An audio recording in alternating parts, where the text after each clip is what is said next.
టెక్నీషియన్స్కి, నిర్మాతకి, నటీనటులందరికీ అభినందనలు. అలాగే ఈ వేదిక ఇప్పుడు ఒక ప్రస్తుతం ఎలక్షన్స్ కోసం పెట్టారు కనుక ఆల్రెడీ వైస్ ప్రెసిడెంట్గా ఎలక్ట్ అయిన అంచు లక్ష్మి శివకృష్ణకి అభినందనలు. ఇప్పుడు జయసుధ గారు అనగానే ఇండస్ట్రీ ఏమనండి, మీడియా ఏమనండి, అందరూ కలిసి ఆవిడకు ఒక సర్టిఫికేట్ ఇచ్చారు, సహజ నటి అని. అది ఆ సర్టిఫికేట్ని ఏదో అందంగా అద్దాలు కట్టి ఫ్రేమ్లో ఇంట్లో పెట్టుకోకుండా మనకి తెర మీద చూపించేసింది కనుక ఆవిడ నిజంగా సహజ నటి. ఆవిడ ఎంత సహజ నటి అంటే ఆవిడ చెల్లి అయితే చెల్లిలా కనపడుతుంది, అక్క అయితే అక్క, వదిన అయితే వదిన, భార్య అయితే భార్య, తల్లి అయితే తల్లి, ప్రియురాలు అయితే ప్రియురాలు. ఇప్పుడు మా అసోసియేషన్ ప్రెసిడెంట్గా కూర్చుంటే కుర్చీలో మా ప్రెసిడెంట్గా ఉంటుంది. అంటే అంత చక్కగా ఆ కుర్చీలో సరిపోతుంది. అంతే కదా, ఆ కుర్చీ మళ్ళీ రిక్వెస్ట్ చేస్తుంది, నెక్స్ట్ 2 years కూడా నువ్వే ఉండమ్మా, చాలా బాగుంది, నువ్వు కూర్చుంటే చాలా హ్యాపీగా ఉంది నాకని అని అంటుంది. ఎందుకంటే అంత సహజంగా ఆవిడ రూలింగ్ కూడా ఉంటుందని నేను అనుకుంటున్నా. నేను యాక్చువల్గా 12 ఏళ్ల క్రితం 10 ఏళ్ల క్రితం ట్రెజరర్గా ఉన్నాను నేను. మళ్ళీ ఇన్ని సంవత్సరాల తర్వాత నిజంగా జయసుధ కోసమే నేను ట్రెజరర్గా పోటీ చేస్తాను. లేకపోతే పోటీ చేస్తాను, అది ఓకే, అది ఎలాగూ తప్పదు, ఎందుకంటే నేను అప్పుడు ట్రెజరర్గా ఉన్నప్పుడు పెన్షన్లు ఇచ్చేవాళ్ళం, మురళీమోహన్ గారు ఉన్నవారు అందరికీ.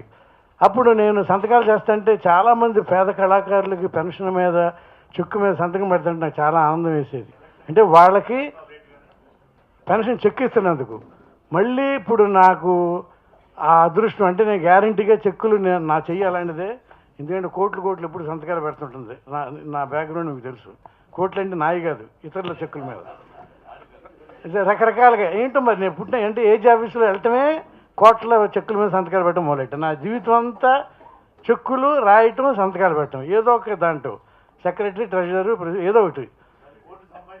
అది సంపాదించిన చెక్కులు ఎందుకు పనికిరావు కదా. అందుకని జయసుధ ఆధ్వర్యంలో ఇప్పుడు ఈ కొత్త కమిటీని మీరందరూ, మా మంచి కమిటీ ఇది, అందరి పేర్లు విన్నారు మీరు, నిజంగా అందరూ బిజీ, అందరూ మంచాళ్ళు. అలాగే ఇప్పుడు మాకు నిజంగా ఇది పోటీ కాదు, ఇక్కడేం రాజకీయాలు లేవండి. ఎలక్షన్లు అయిపోగానే అందరం భుజాల మీద చేతులేసి తిరుగుతాం, హ్యాపీగా ఎవరు గెలిచినా అభినందించుకుంటాం, అంతా ఉంటుంది. నో పాలిటిక్స్ హియర్, అందరం ఫ్రెండ్స్, అందరం పరిశ్రమలో భాగస్తున్నాం. అంచేత మా ఉద్దేశం ఏంటంటే సహజ నటిగా పేరు పొందిన ఆవిడకి మామూలుగా వద్దనే కొన్నాళ్ళు అన్నా సరే, ఈసారి ఆవిడ శుభంగా ఉన్నారు కనుక, అంటే ఆవిడ మామూలుగా అట్లా కనపడతారు కానీ ఒక పని పట్టుకుందంటే ఆవిడ చాలా పట్టుదలతో చేసే పనితనం ఉన్న మహిళ ఆవిడ. అందుకని ఆవిడ టీంని గెలిపించమని అనుకుంటున్నాను. పార్లమెంట్లో మహిళా బిల్లు పాస్ అవ్వలేదు కానీ మా దగ్గర మహిళా బిల్లు పాస్ అయింది, మా ప్రెసిడెంట్ మహిళ.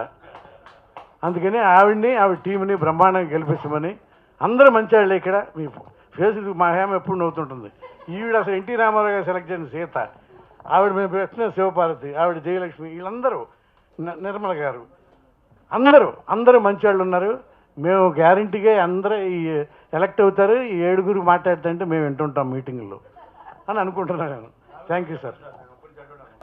అంటే అమాయకుడని చెడ్డవాడు అతను, సినిమాల్లో నవ్వించడానికి చెడ్డ పనులు చేస్తాడు తప్ప మిగతా చేయడు. అట్లాంటివి అతని మీద పండుతున్నాయి కనుక మా రఘుబాబు, గిరిబాబు గారు అబ్బాయి, అతను కూడా మామూలుగా అతను యాక్చువల్గా అయితే ప్రవేశించడు ఈ ఎగ్జిక్యూటివ్ కమిటీలోకి, పని చేస్తానని చెప్పి అట్లాగే ఆలి తనికేళ్ల పని నేను వదలను అనుకోండి. ఎందుకంటే గ్యారంటీకి మేమందరం ఇప్పుడు వాడు మమ్మల్ని స్టేజ్ మీద అడిగేశారు కనుక ఫండ్ కలెక్ట్ చేసి నిజంగానే అందరికీ పెన్షన్ ఇచ్చే కార్యక్రమంలో మేము ఉంటామని అందరికీ ప్రామిస్ చేస్తున్నాం. Thank you.